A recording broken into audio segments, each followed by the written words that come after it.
नमस्कार। गीता के प्रथम श्लोक में यह बात कही गई है कि धर्म क्षेत्रे कुरुक्षेत्रे समवेतायुयुत्सवः मामकाः पांडवाश्चैव किम कुर्वत संजय। यहाँ दो शब्द को देखिए, मामका पांडवाश्चैव। यह संसार जो है सिर्फ मेरा और तेरा, इसी में संसार खत्म हो गया। मामका पांडवा से धृतराष्ट्र कहता है कि मेरा पुत्र, मामका का मतलब मेरा पुत्र, और पांडुवाश्च मतलब पांडु का पुत्र। कहीं पर भी धृतराष्ट्र एक बार भी ये बात नहीं कहा कि मेरा भतीजा, मेरा भाई का पत्नी, पांडु का पुत्र बोला है। और अपना जब बेटा के बारे में बोलते हैं मामकाम, माने मेरा पुत्र।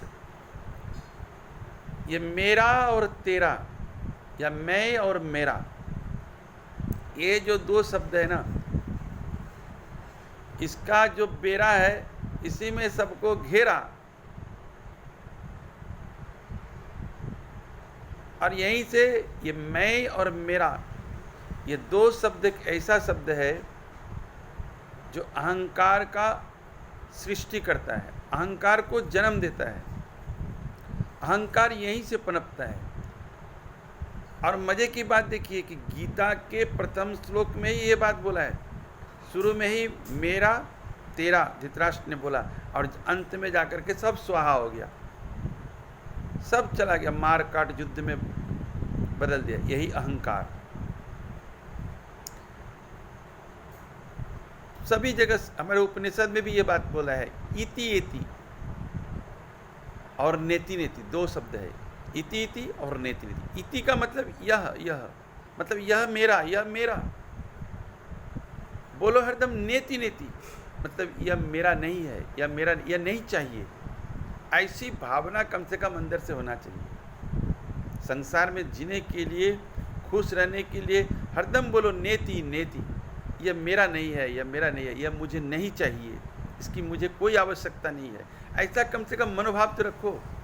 उपनिषद में भी एक बात बोला गया है, उपनिषद में भी ऐसा ही कहता है कि हम उपभोग करें, जरूर सब कुछ हम भोग करें।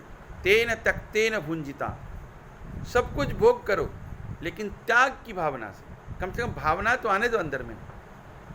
स्वाभाविक है कि आप थोड़ा सरल सहज हो जाओगे, लेकिन जहां आप ये बात शुरू कर दो कि मैं ही सब कुछ हूं, ये दंभ दर्प अहंकार, मैं ही सबसे विश्व का सुंदर आदमी हूं, मैं ही विश्व का सबसे ज्ञानी आदमी हूं, मेरा जैसा इस दुनिया में कोई विद्वान नहीं है, मैं ही सबसे बड़ा पैसा वाला हूँ, अर्थवान, बुद्धिमान, ज्ञानवान, शक्तिमान, सब कुछ मैं ही हूँ। और जहाँ मैं केवल अहंकार को सृष्टि करता है। घमंड, पैसा है तो मेरे पास ही पैसा है, बुद्धि है तो मेरे पास ही है, ज्ञान है तो मेरे पास, बाकी किसी के पास नहीं है।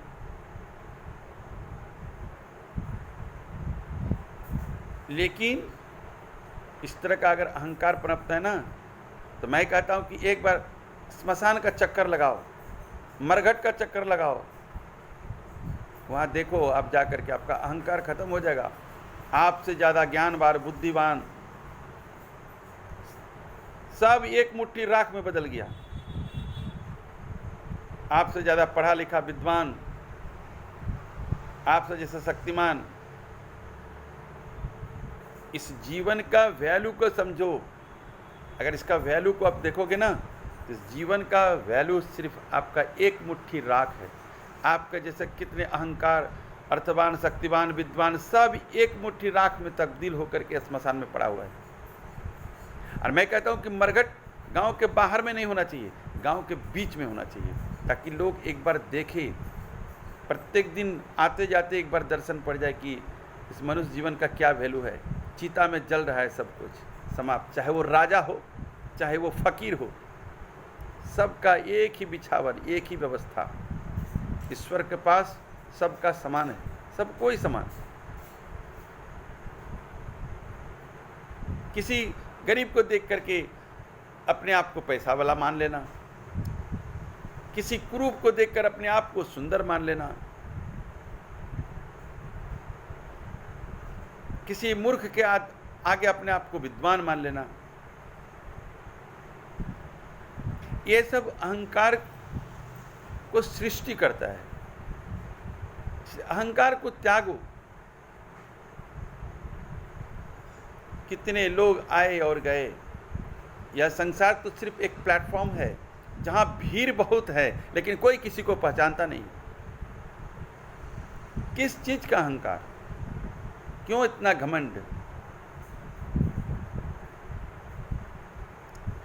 इसलिए उस धृतराष्ट्र ने भी यहां पर यही बात कहा है कि मामकाः पांडवास्यैव।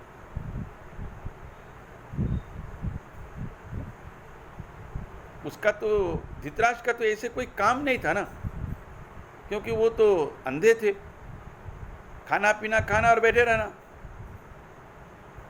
उनका सोचने से कोई काम नहीं था। आप अपनी तरफ से देखो क्या काम था उनका। लेकिन अंदर अंदर इतना अंधा होते हुए भी एक तरफ वो खुश थे कि मेरा तो 100 बच्चा है। अगर उसी दिन ये फैसला वो कर दिए होते, जब पांडु ने बोला, पंच पांडव ने बोला कि हम लोग को 5 गांव दे दीजिए, लेकिन दुर्योधन का अहंकार करता एक सुई तक नहीं देंगे। तो धृतराष्ट्र भी तो वैसे ही थे, अपने पुत्र का सपोर्ट कर रहे थे, पुत्र के प्रति बहुत स्नेह, प्रेम, माया। ईश्वर तेरी माया कोई समझा कोई समझ नहीं पाया। अब माया को तो जाल बिछाने वाले, फंदे में फंसाने वाले हमारे श्री कृष्ण तो थे ही। नारायणी सेना था दुर्योधन की तरफ। यह अहंकार था, धृतराष्ट्र का भी था, दुर्योधन का भी था, दुशासन के था। पांडु तो बहुत पहले गुजर गए थे। धृतराष्ट्र को तो सोचना चाहिए था, ये तो छोटे छोटे बच्चे हैं।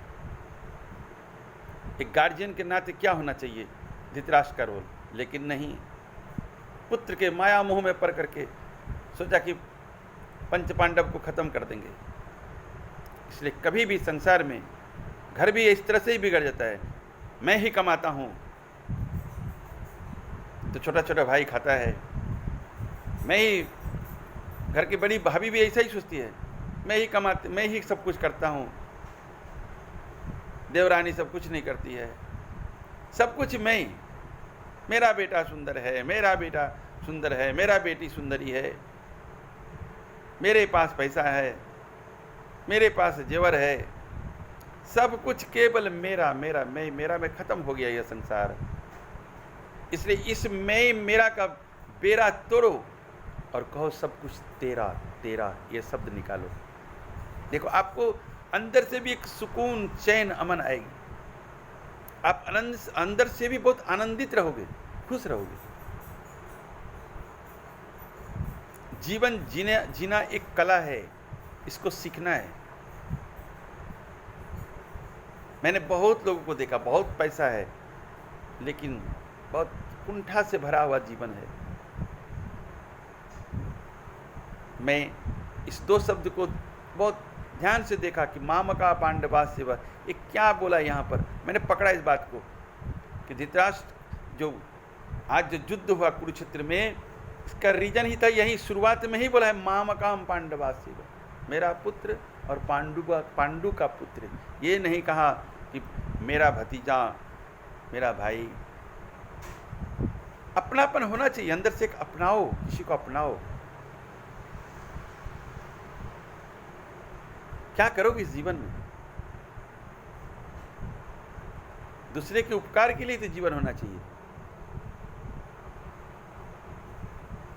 आनंद रहना, खुश रहना, इसका भी एक जीना, एक कला है। इसी का नाम जीना है। जीना इसी का नाम है और यही जीवन है। मिलेंगे अगली कड़ी में। धन्यवाद।